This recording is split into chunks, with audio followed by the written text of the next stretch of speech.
जय हिंद। आज का हमारा जो टॉपिक है कि आखिर गोडसे ने गांधी जी को क्यों मारा। आखिर वो कौन कौन से कारण होंगे, कौन कौन से कारण रहे होंगे जिस कारण से गोडसे गांधी जी को मारने पर मजबूर हो गए। तो आइए उस कारणों को हम लोग विस्तार से देखेंगे ताकि हमें पता चल सके कि आखिर नाथूराम गोडसे के मन में क्या विचार आया और उसने गांधी जी को गोली से क्यों मारा। तो आइए देखते हैं इस टॉपिक को विस्तार से। तो सबसे पहले क्या है कि गांधी जी की हत्या के कारण, यानी वो बहुत सारे महत्वपूर्ण कारण होंगे, वो इंपॉर्टेंट कारण होंगे जिस कारण से गोडसे ने गांधी जी की हत्या की। इसमें सबसे पहला कारण आता है भारत का विभाजन। गोडसे का मानना था कि महात्मा गांधी देश के विभाजन के लिए जिम्मेदार थे और उनके नीतियों के कारण ही भारत का बंटवारा हुआ। यानी गोडसे ऐसा मान चुके थे, ऐसा ठान चुके थे कि गांधी जी ने ही देश का बंटवारा करवाया था। यह पहला कारण है गांधी जी की हत्या का। दूसरे कारण पर आइए देखते हैं कि हमारा जो दूसरा कारण है वह दूसरा कारण है मुस्लिम तुष्टीकरण। यानी गोडसे का मानना था कि गांधी जी मुसलमानों की राजनीति मांगों को समर्थन करते हैं और हिंदू हितों की कीमत पर मुस्लिमों का तुष्टीकरण करते हैं। यानी ऐसा लग रहा था गोडसे को कि जो गांधी जी हैं वह मुस्लिम तुष्टीकरण अपना रहे हैं, यानी मुसलमानों की मांगों को मानते हैं और हिंदुओं के मांगों को नहीं मानते हैं। यह रहा दूसरा कारण। तीसरा कारण की ओर बढ़ते हैं तो हमारा जो तीसरा कारण है वो जो गांधी जी की हत्या का, वह है पाकिस्तान को 55 करोड़ रुपए का भुगतान। जी हाँ, विभाजन के बाद, यानी भारत पाकिस्तान विभाजन के बाद गांधी जी ने भारत सरकार पर पाकिस्तान को 55 करोड़ रुपए का भुगतान करने के लिए दबाव डाला था, जिसके लिए उन्होंने अनशन की धमकी भी दी थी। गोडसे इस कदम से बहुत नाराज थे। यानी महात्मा गांधी ने कहा था कि जब भारत पाकिस्तान का विभाजन होगा तो भारत सरकार को पाकिस्तान सरकार को 55 करोड़ रुपए देने होंगे और अगर वो नहीं देता भारत सरकार तो महात्मा गांधी अनशन पर बैठेंगे। गांधी जी के इस फैसले से गोडसे काफी नाराज थे। आगे देखते हैं, आगे है गांधी जी के हत्या का षड्यंत्र।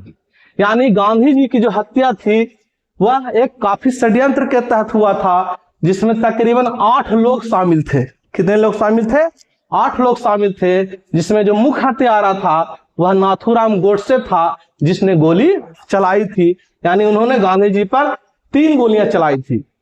और जो मुख्य षड्यंत्रकारी जो थे वो नारायण दत्तात्रेय आप्टे थे, जिसने गोडसे के साथ फांसी दी गई। इन्होंने षड्यंत्र का योजना बनाई थी और इसमें जो सरकारी गवाह बने थे उन्हीं 8 में से एक दिगंबर बड़गे, जो बाद में सरकारी गवाह बन गए और उनको बरी कर दिया गया था। आगे देखते हैं, आगे हमारा है कि जो गांधी जी की हत्या थी वो कब हुई थी। तो महात्मा गांधी की हत्या नाथूराम गोडसे ने 30 जनवरी 1948 को नई दिल्ली स्थित बिरला हाउस, जिसको वर्तमान में गांधी स्मृति परिसर के नाम से जाना जाता है, यानी 30 जनवरी 1948 को। आइए देखते हैं इस घटना को विस्तार से कि आखिर किस प्रकार गोडसे ने गांधी जी की हत्या को अंजाम दिया। तो सबसे पहला चीज है समय और स्थान। यानी गांधी जी की हत्या तो कैसे हुई, उसका समय और स्थान।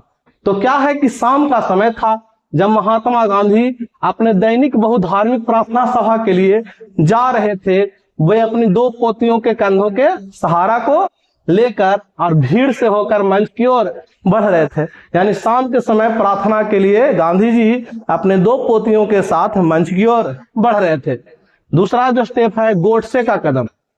नाथूराम गोडसे भीड़ से निकलकर सामने आया और उसने गांधी जी के पैर छूने का नाटक किया। और तीसरा स्टेप जो होता है गोली मारना, यानी पैर छूने के बहाने वह झुका और तुरंत अपनी सेमी ऑटोमेटिक यानी अर्ध स्वचालित पिस्तौल, जिसका नाम था बेरेटा, से निकालकर गांधी जी के छाती और पेट में करीब से 3 गोलियां दाग दी। होता क्या है, गोली लगने के उपरांत, गोली लगते ही गांधी जी की मृत्यु हो जाती है, वो गिर पड़ते हैं और कुछ मिनटों के बाद उनकी मृत्यु हो जाती है। और उनके मुख से जो अंतिम शब्द कथित तौर पर, यानी जिसका प्रूफ नहीं है, कथित तौर पर हे राम निकला था। अगला जो बारी है गिरफ्तारी की, यानी गोडसे ने मौके से भागने की कोशिश नहीं की, यानी गांधी जी को गोली मारने के बाद भी गोडसे वहीं पे खड़े रहे और तुरंत आत्मसमर्पण कर दिया। इन्हें वहीं मौजूद लोगों और सुरक्षा कर्मियों ने पकड़ लिया और बाद में उन्हें 15 नवंबर 1949 को अंबाला जेल में फांसी की सजा गोडसे को दे दी गई थी। और यही वो कुछ कारण थे जिस कारण से गोडसे ने गांधी जी की हत्या कर दी। आशा करता हूं आपको यह जानकारी महत्वपूर्ण लगी होगी। इस वीडियो में इतना ही, मिलते हैं अगले वीडियो में, तब तक के लिए जय हिंद जय भारत।